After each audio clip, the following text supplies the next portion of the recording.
Hi everyone, today I'm sitting here with Todd White and I am so excited to speak to him because I've heard him interviewed multiple times in the past and I have absolutely adored his product for years. You guys know, you've heard me talk about dry farm wines 100 times. I've done the little experiment with drinking it and staying in ketosis, which is on my YouTube channel.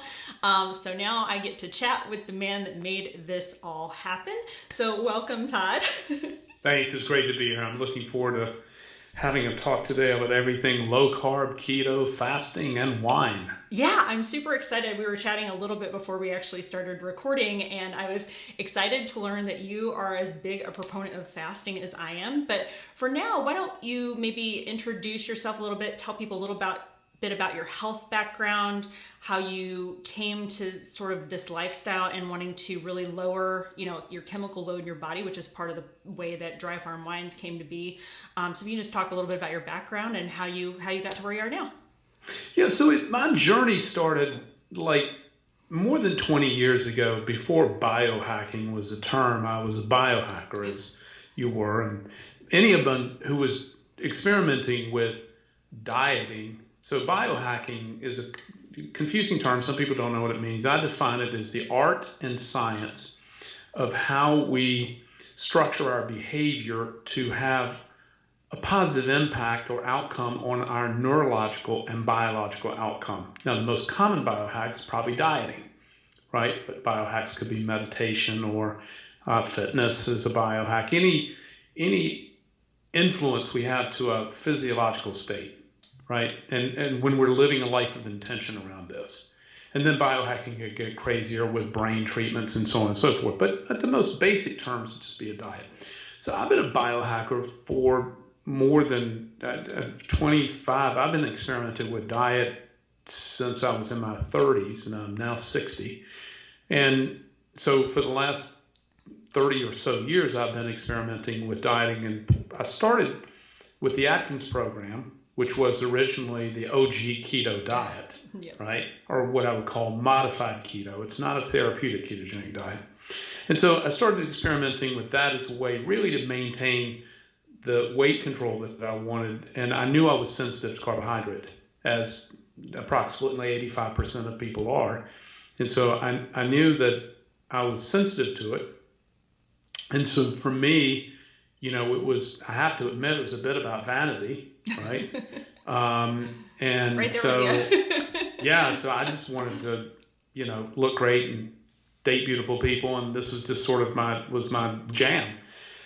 I love Robert Iger in his book last year. He's the chairman or was the CEO of Disney, talked about his commitment to exercise at 4 a.m. And he was saying, people ask me why I get up at 4 a.m. to exercise, and which I don't do that, but he said, it's for two reasons. It's for sanity and vanity. So I can't imagine a life from a sanity point of view, personally, and I know you can appreciate this, guys, see you work out regularly, but I don't work out for weight control because that's relatively ineffective.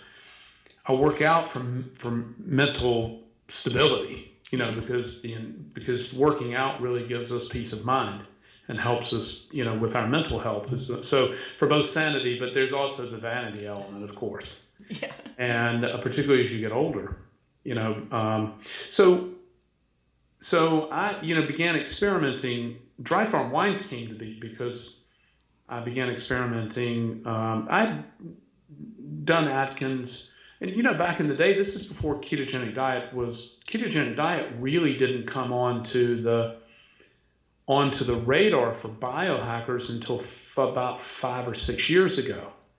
It didn't go mainstream until about 2.5 or 3 years ago, or 2 years ago even, when it went mainstream and really got attention of the public. But biohackers dedicated ones had started experimenting 5 or 6 years ago. And as I said, I had experimented even using the urine sticks, as Atkins recommended, to judge whether you were in ketosis. But the basis of his diet, while it was focused on being in a state of ketosis, it wasn't a ketotic diet per se. It was more of a lifestyle diet, more of a belief around cardiovascular health and so on and so forth. It wasn't until really Dr. Dominic D'Agostino and and Dr. Tom Seyfried out of the Boston College around cancer, and Dominic was working for the Department of Defense, and that ketogenic research really started to surface 6 or 7 years ago in a very meaningful way, and Dr. Ken Ford at IHMC. And so, there was, and so I started experimenting with a therapeutic ketogenic diet about 5 or 6 years ago. I was therapeutically ketogenic for about 2 years. The problem is it's not really sustainable. Well, and let's just maybe for people that I think probably most of the people listening to this have a familiarity with, what is sort of a day-to-day, just general health ketogenic diet as opposed to a therapeutic. But could you maybe make your distinction for that just so people Sure. kind of have that background? So a modified ketogenic diet, which is really the Atkins diet and the diet that I follow today, I rarely have long periods of what I'd call therapeutic ketosis. But therapeutic ketosis is a very high-fat diet where 70 to 90% of your calories are coming from fat, right? Very low carb and very moderate protein. This is super easier to maintain if you're doing intermittent fasting, as I do, only eating once per day, right? But the problem is it's not a very interesting diet, right? And so over time, it becomes quite boring. And, we're creatures of entertainment and pleasure. At our heart, most of us are somewhat hedonistic. Like we love the pleasure of food and the pleasure of living and the pleasure of being in great shape and the pleasure of health. I mean, health. And wine. I'm a professed mindful hedonist, right? And so I say a mindful hedonist because we have to keep those pleasures in check and we have to keep those pleasures aligned. And the greatest pleasure of all is health. The greatest pleasure of all is our vitality. And, the proverb of, a person who is healthy has 1,000 wishes, but the person who's unhealthy only has one wish, right? And so if you're hedonistic in behavior as I am, then, I'm in the wine business as an example. I love to drink wine, but all these pleasures have to be aligned with our health and have to be aligned with our vitality, which is why we sell these specific type of wines that, as you know, not only taste better, but they're much better for you. I think that's such an amazing way that you framed that. And I just want to kind of highlight that for people because whenever I work with people, I always say, finding your why. And for me, health and fasting, how I got into fasting is when I learned about the Nobel Prize for autophagy. And I have a lot of cancer in my family. And I had personally had 3 surgeries for tumors that thankfully were not cancerous. But once I learned about that, that became my passion for, keeping myself healthy and being able to help others. And so I feel like when people find their why like that, like what you did with starting your company and how you've done all these things over the years, it becomes making those day-to-day decisions about, limiting the hedonism part a little easier when you've strongly identified your why. Hedonism gets kind of a bad rap. I don't think there's anything wrong. In fact, I celebrate the enjoyment of pleasure. It's just that the pleasures need to be aligned with a health span, an outcome, I'm going to take semi-retirement at 90. My current life plan is live to 100. And so, I'm entering my 6th decade now. And so really what happens over the next 10 years will determine the outcome of the next 30, right? I mean, as the last 20 or 30 has had a tremendous impact on being 60, right? And so, but back to your question, a therapeutic ketogenic diet, which was historically used originally, it was used actually with even the Romans were using fasting and deprivation, which took people into a ketotic state they knew that it was effective in dealing with people with seizures and people that they thought were crazy, but turns out they were just having seizures. And when they contained them and didn't feed them, even the Romans knew that fasting had a very substantial impact on seizures. And then in the 1920s, the therapeutic ketogenic diet was used to treat children with epilepsy who were not responding, or pre-drugs and then not responding to drugs. But again, having a therapeutic diet for anyone, even particularly a child, is very difficult. but it's a very high level of fat, very low carb, and less than 20 grams of carbs a day, right? Which is very low carb, and then a moderate protein. And so a modified ketogenic diet, and that will keep your beta hydroxybutyrate in a blood tested range of 1.5 millimolars to 3.5 millimolars on this kind of diet, right? You stay in pretty high ketotic state. There are a couple of problems with it from my perspective. One is the diet is not very interesting over time. Mm-hmm. It's fine in short bouts, but it's not terribly interesting over time. It's socially very restrictive.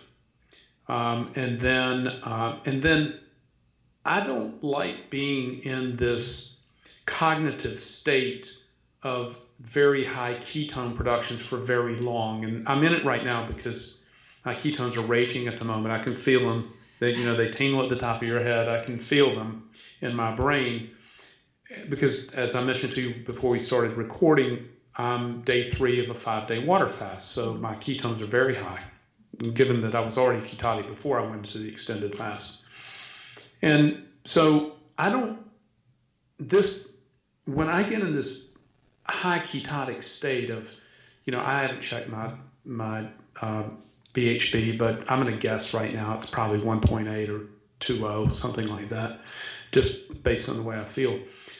I don't like extending this for long periods of time because it makes me so focused and so myopic, right? The cognitive performance is so high that, you become rather intense and you become intense to the people around you and you become hyper focused. And for me, that's, while the performance I appreciate, I'm not sure the people around me appreciate it.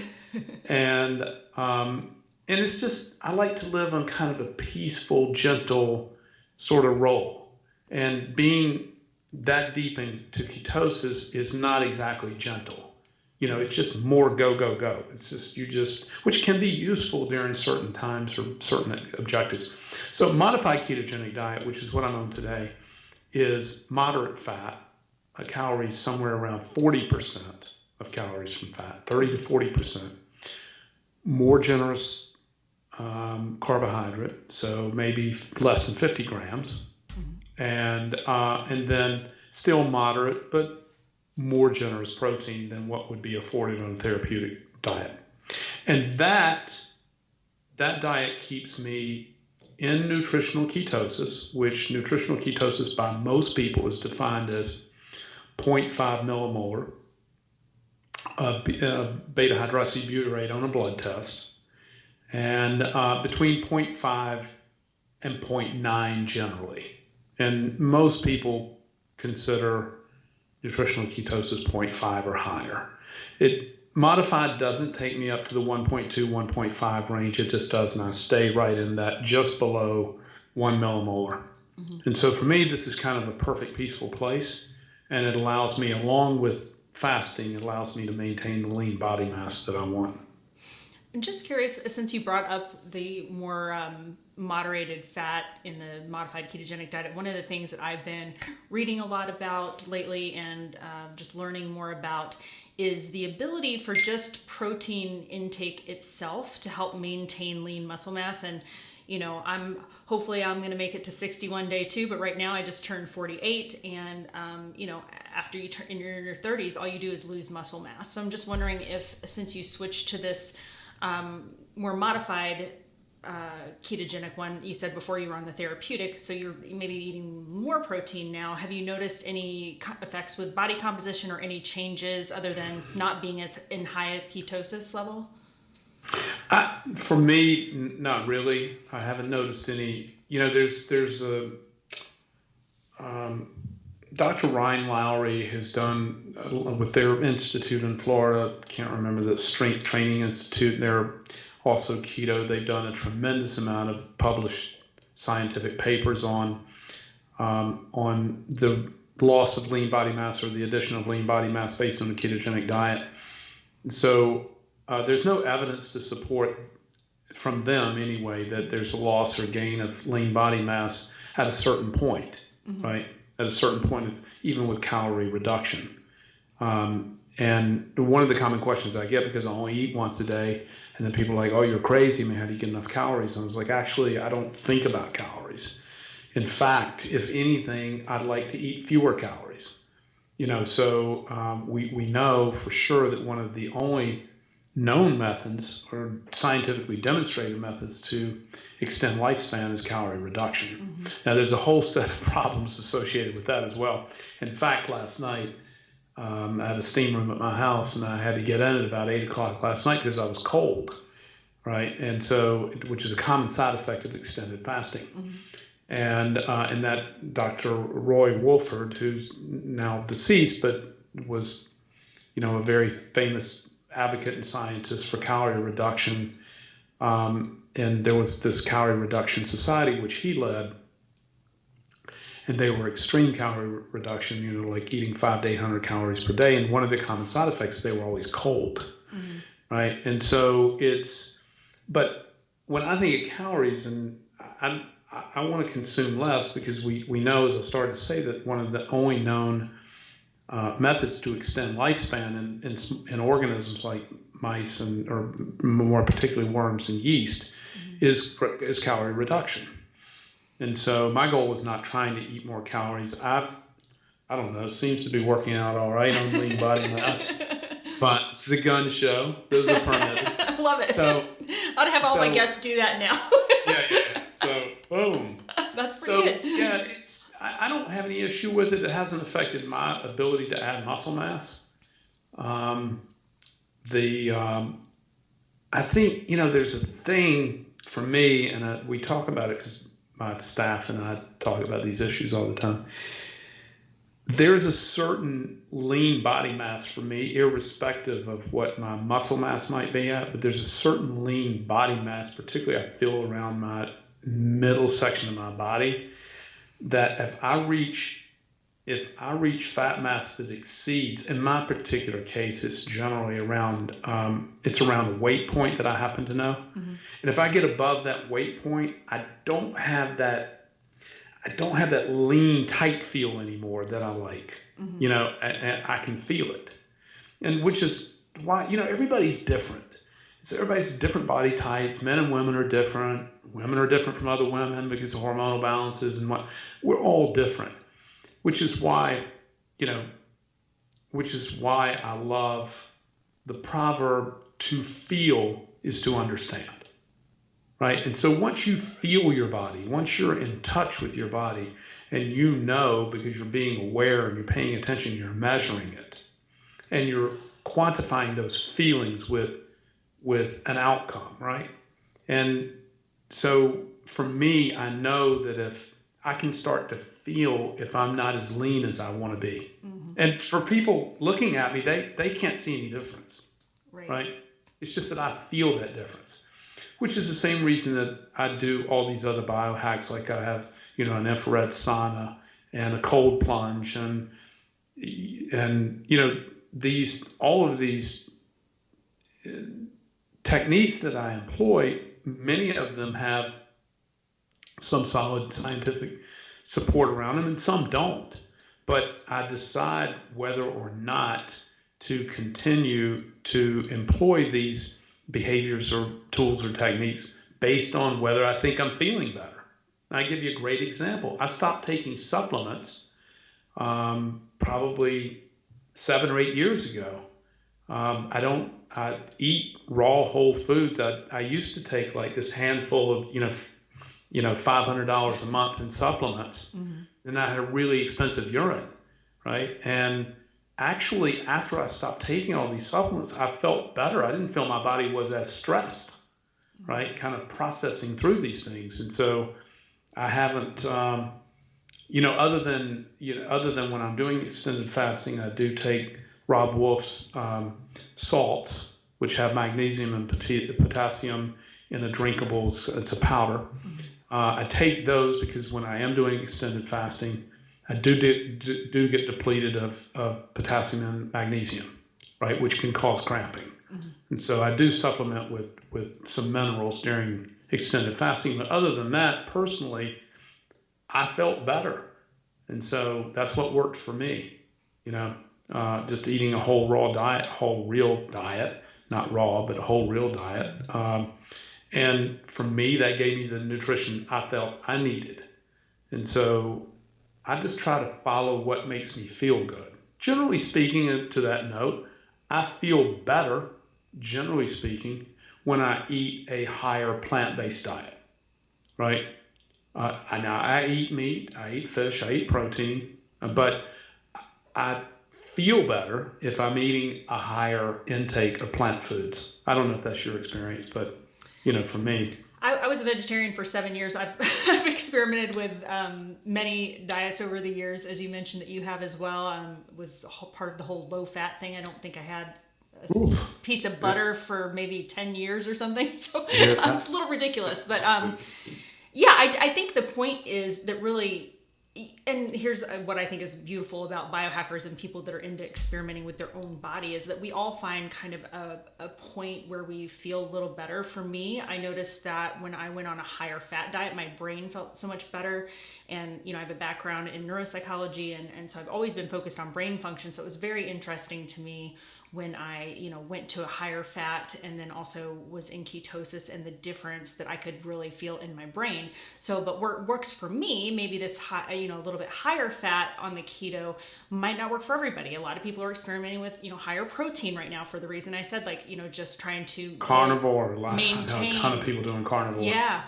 So it's I don't know, you just have to try and see what works for you. And I would argue though that, there's the kind of I almost think people want to be let off the hook with, they think that, oh, well, I might just need carbs. It's okay, you don't actually need donuts or processed food.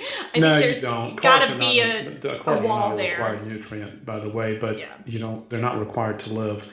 And certainly, then we get into, the type of carb. All vegetables are carbohydrates. So, broccoli is a carbohydrate, but you'd have to eat a tremendous amount of it in order to have any material carbohydrate intake, particularly when you consider net carbs, which is fiber, versus the overall carb content. And broccoli is very high in fiber, so you couldn't eat enough of it to ruin your low carb diet, right? You just wouldn't want to eat enough of it. Yeah, that's definitely my experience. Any kind of whole foods based carbs, not maybe potatoes that are overly starchy, but any high quantity above ground. High quantity of vegetables, I've never had an issue with that messing with my state of ketosis even. I mean, I can go pretty high on natural food carbs and still remain Are you active in doing, are you doing blood measurement or? I usually do blood, yeah. And so on a very regular basis, I don't test unless I'm experimenting with something. Yeah. I don't do blood testing very often anymore. I used to be, rabid about it and just was all deep down into it, as a lot of people were 3 or 4 years ago. But same, and because I write about it, but I'd probably do it more often now than I would. I have been wearing, not right now, but I've experimented with 3 rounds of the Levels continuous glucose monitor, love it, which came out as commercially available. I don't know if you are familiar with it, but it's Dexcom was the kind of the standard in continuous glucose monitors, but it was super expensive. If you didn't have a prescription for it, it'd be $800. Mm-hmm. And the Levels, which is a private company, it just rolled out in beta about 6 months ago. I'm not sure they're available to the public without invites yet or not. I'm not sure, but they distributed to a bunch of biohackers, and maybe they're open for business now. I'm not sure, but it's $99, and you insert, a continuous glucose monitor in your arm, and then you can track your real-time glucose on your phone. Yeah, it's pretty amazing. I experimented with that a little bit, and I'd love to hear what insights that you got from using that. Well, I'm a bit disappointed to tell you that I didn't get any real insights from it because my diet and fasting protocol, my glucose stays really low. Right. I did gain some insights that some things that I were some things I was concerned. I'll give you a couple examples. French fries, which I happen to like. It's just like the script. I like them, but I eat them very sparingly. And now, because I'm like really training right now, I'm not eating them at all. Mm-hmm. But I love fried potatoes. I just don't eat a lot of them. But it was interesting to experiment that some of the things I thought I might be eating would give me a glucose response did not. Mm-hmm. And I'm not eating them right now while training, not because I'm concerned about the glucose response. It just leads me to sort of a messier diet, right? And right now I'm just like in the zone, and have some goals. When we went into COVID, it was crazy and so many uncertainties. But once that kind of settled out by kind of late May or early June, my group, we decided like, hey, we're going to live through this with some intention, and we're going to come out on the other side of it, better off than we went in. Mm-hmm. And we're going to maintain, our fitness, and if anything, increase our attention to diet and fitness so that we come out on the other side of this. If not, we're going to get that COVID weight that many people have, and right. We're going to kind of fall apart, and we're going to have to kind of start from this low place. And I didn't want to do that. Neither did my colleagues here. So, we kind of collectively were supportive of each other. Like, hey, we need to, like in the beginning, we were all drinking a lot more. In the beginning, we were eating off program. In the beginning, we were just like trying to numb out a bit because the whole thing was just so surreal. Mm-hmm. So we were doing that too. But after, I'd say after about late May, kind of like, okay, well, we're going to be in this thing for a while. And now we're starting to have some visibility on it. We need to stay isolated, but at the same time, we got to stay in the program,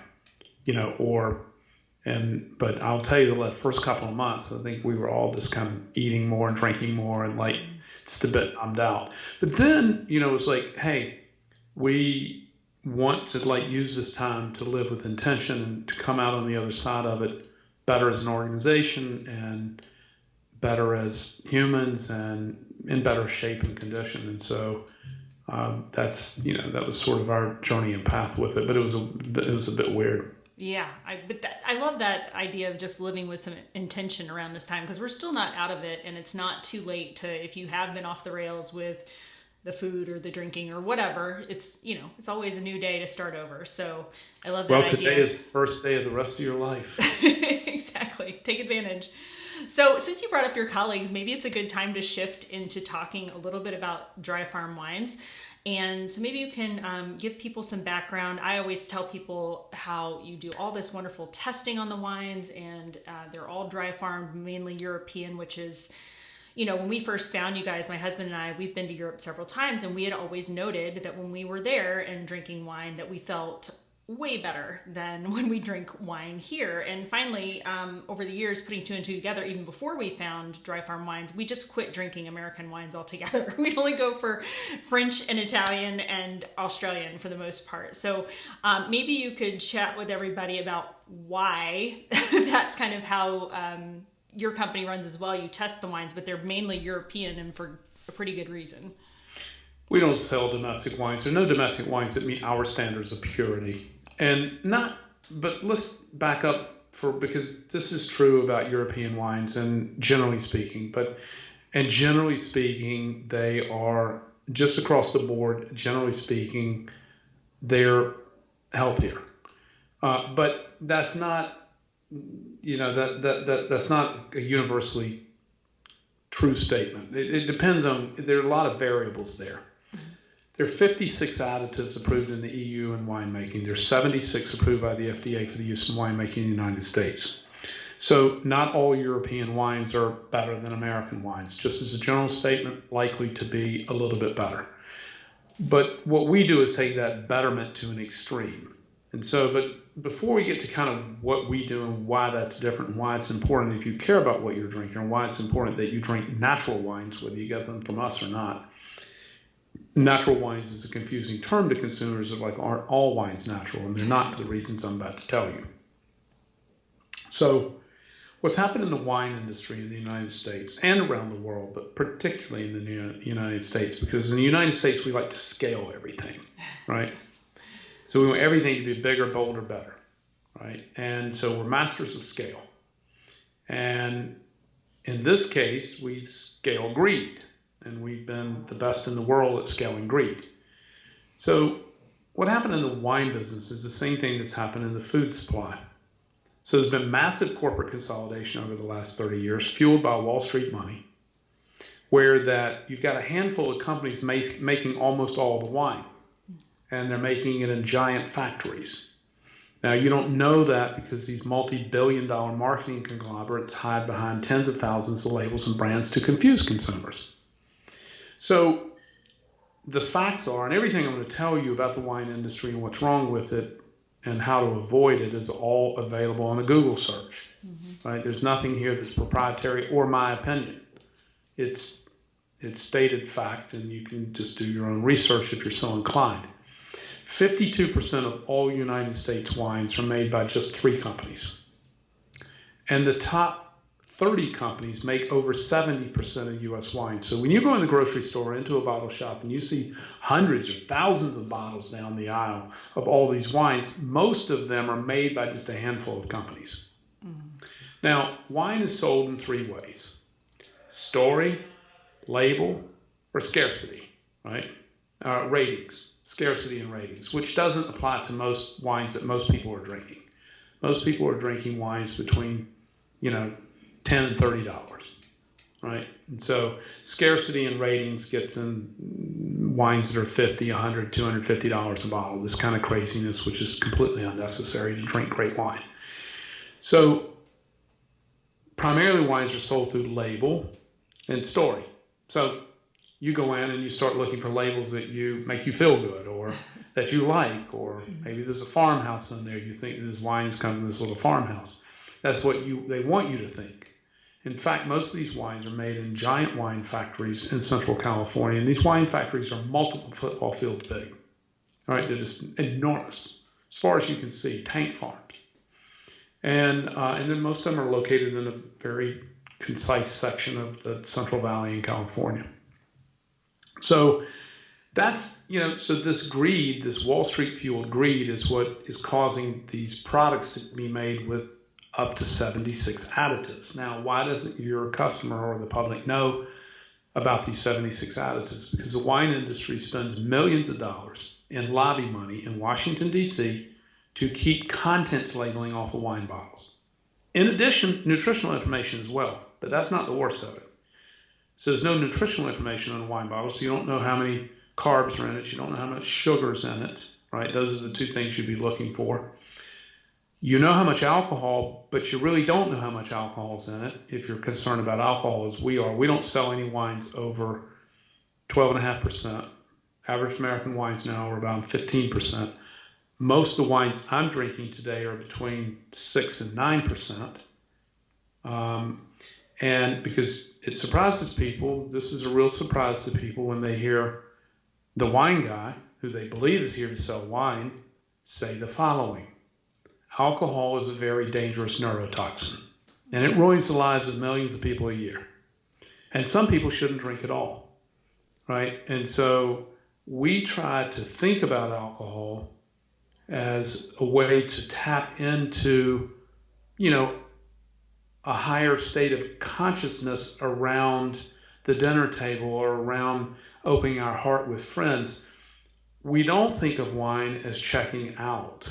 We don't think of using alcohol to check out. We think of using alcohol to tap in. And if we're going to tap into that space, we've got to be very conscious of the amount of alcohol we consume.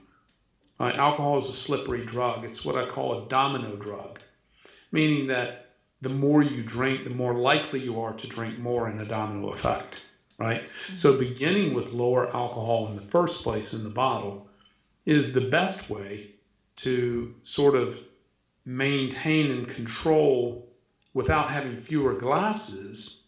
You have lower alcohol, mm-hmm. right? And so it's a better way to control that domino effect. And so we're about to launch in July we're about to launch a wine. It's a product we've made from wine, but it's infused with holistic herbs and flowers, and the alcohol is actually 6%.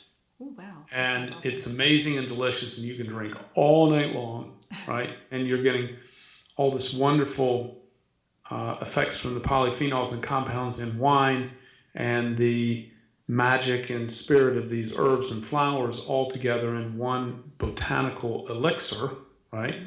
It doesn't taste like wine per se, but its foundation is the essence of pure natural wine. But my point of saying that is that alcohol in of itself is quite wonderful and has been shown to be helpful in moderate doses. The problem is most people who drink regularly don't necessarily drink moderately. Okay, and so we think a lot about that, and we think a lot about the dangers of alcohol and how to use it in a healthy way, how to use it in a way that is going to enhance not only our pleasures but enhance our consciousness and our spiritual communication with one another. I only drink at night. None of us drink in the daytime. I don't recommend that people drink during the daytime.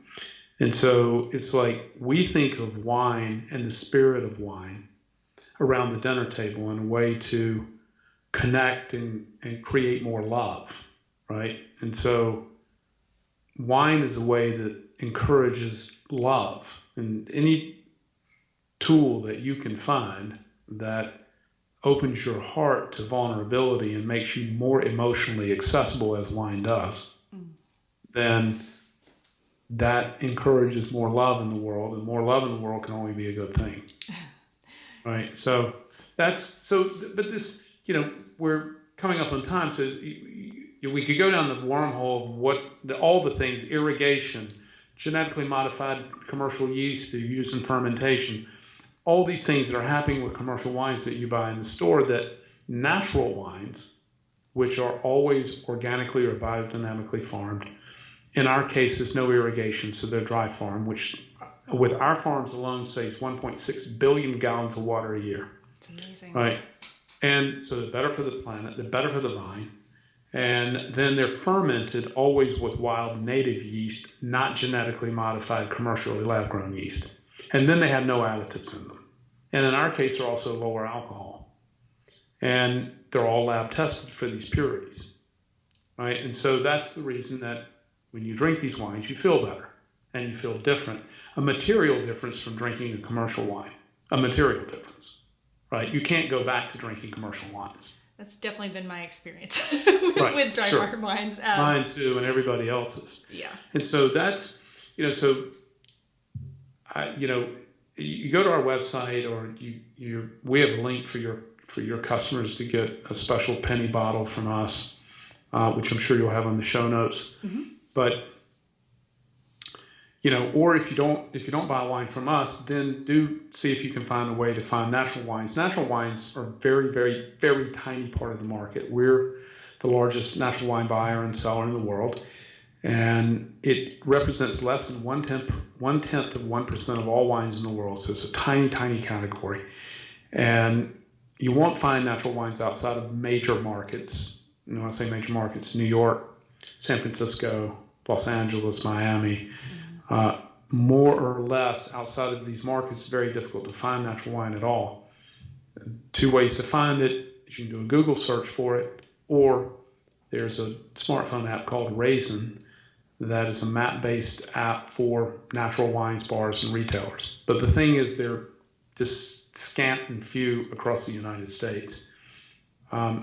Drinking a natural wine, however, doesn't mean that you get the dry farm wine certification, lower alcohol, sugar-free. Our wines are lab tested for sugar. Not all natural wines are sugar-free.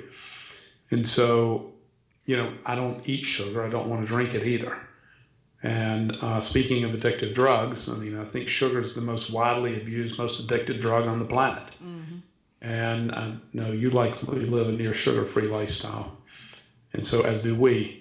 So we certainly don't want to drink it. And it's common to find sugar in wines. So that's one of the reasons we do lab testing, is to find out if there's any sugar in it.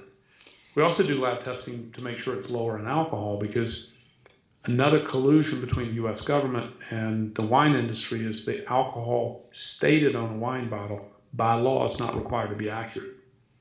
And so if it says 14% on the label, it could be 15.5% and still be legal. Mm-hmm.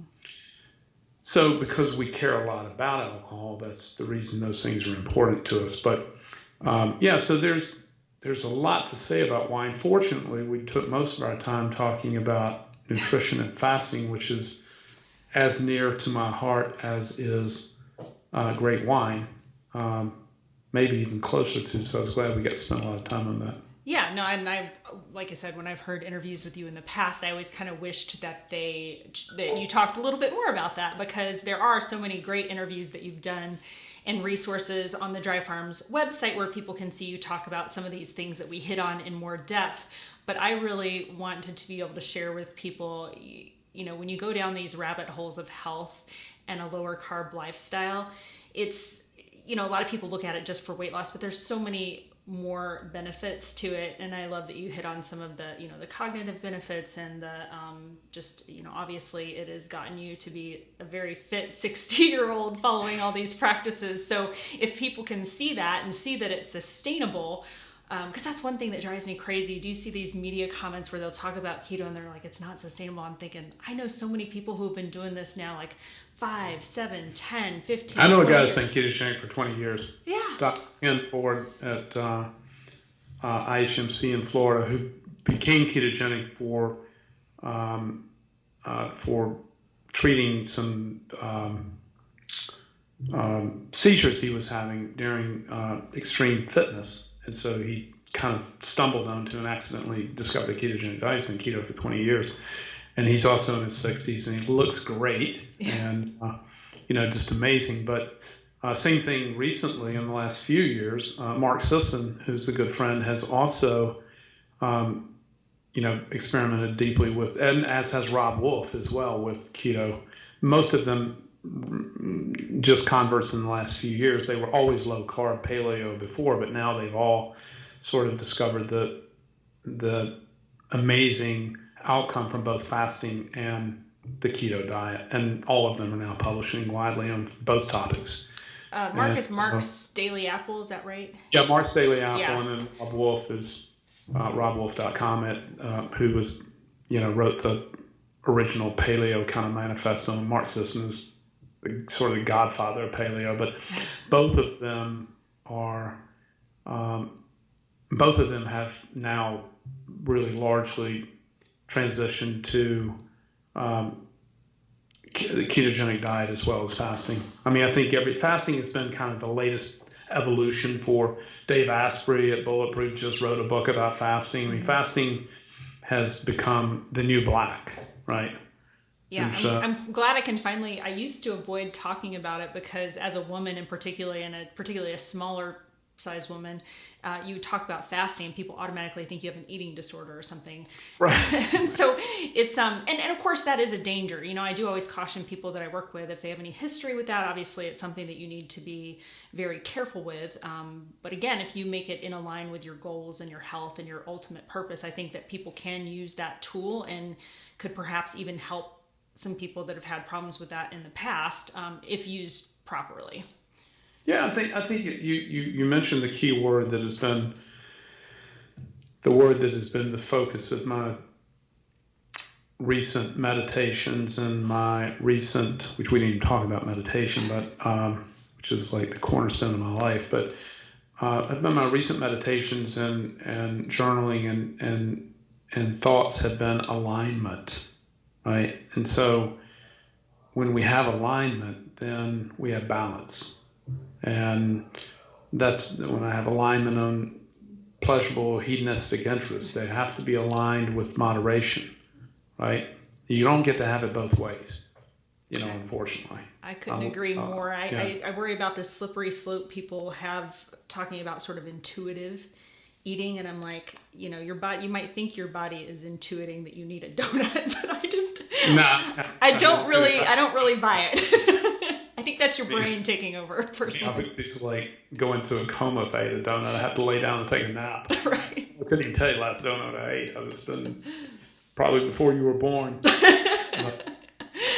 Thanks for having me today. It's a lot of fun. Yeah, no, I love this conversation. I'm happy that we got to touch on some of your other history outside of dry farms. But as you guys already know, I love dry farms. Been drinking it for years. Always makes me feel good. Always around the dinner table, as you mentioned, just kind of there is something just very special about having a meal with wine. And I'm happy to be able to do it with a much healthier version now. Awesome. So thanks for that. All right.